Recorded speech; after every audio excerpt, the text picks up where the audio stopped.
Penn State, Indiana, 3:30 kick Saturday at Beaver Stadium. The numbers we need to know and you need to know. Right. Penn State by about 18. 17, 18. 17, 18 favored. And the total, you told me. 61. 61 opened at 58? Maybe. I don't think it was there very long. So points are in the forecast. Yeah. Should be a nice weather day. Indiana caused some problems for Penn State last year in Bloomington. This is Beaver Stadium, though, and I don't know that they have the horsepower to stay with Penn State, but what do you think? I don't either, Bob. I look at this game, it's going to be more like fall.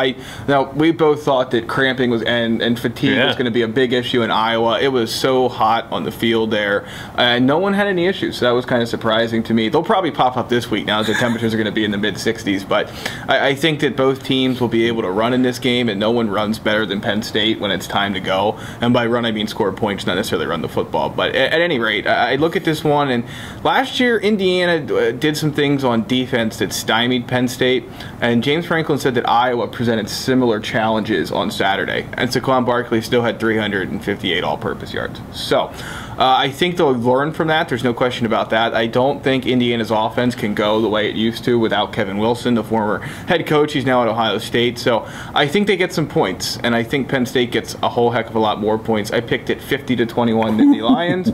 I think this one is never in doubt. I think Penn State survived the scare last week. It didn't play its best. It knows what it takes now to get everyone's best shot, and it's not fun when you're on the very tight win at the last second end. Well, it's better to be on the losing end, but it's not great to be in that situation over and over again. I think Penn State comes out firing. I think they learn from what happened against Indiana last year, and they win convincingly and earn an opportunity to get some college football playoff style points. Can't waste those opportunities, and no matter you think it's a joke or not, I think it's important they get it this weekend.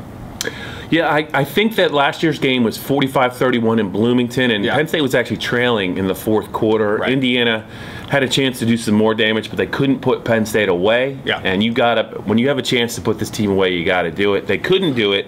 Tom Allen was the DC defensive coordinator for last year. He's now the head coach. Everyone's going to make a big deal about Saquon Barkley's 58 rushing yards on 33 carries.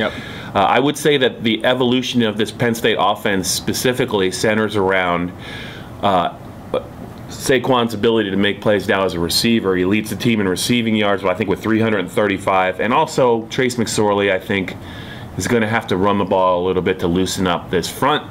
As far as Indiana goes and the Penn State defense, they played so well, I thought, against Iowa, except for the two Wadley plays. They really did a nice job on the road. I think the player, excuse me, Greg, that they're going to try and really focus on is the big receiver, Simi Cobbs. I don't think he played against Penn State last year. He might have been hurt. He was. He's a legit NFL talent. He's a big body. I think Penn State has the corners lengthwise to give him some trouble. And the other thing I would say is he made two superhuman catches against, I think, Ohio State to keep that game close. And then they got rolled in the second half. I could see the same thing happening in this game. I don't know that he can make those kind of plays at Beaver Stadium. You said 50-21. I'm going to say 45-21 Penn State. So we're close. We like the over.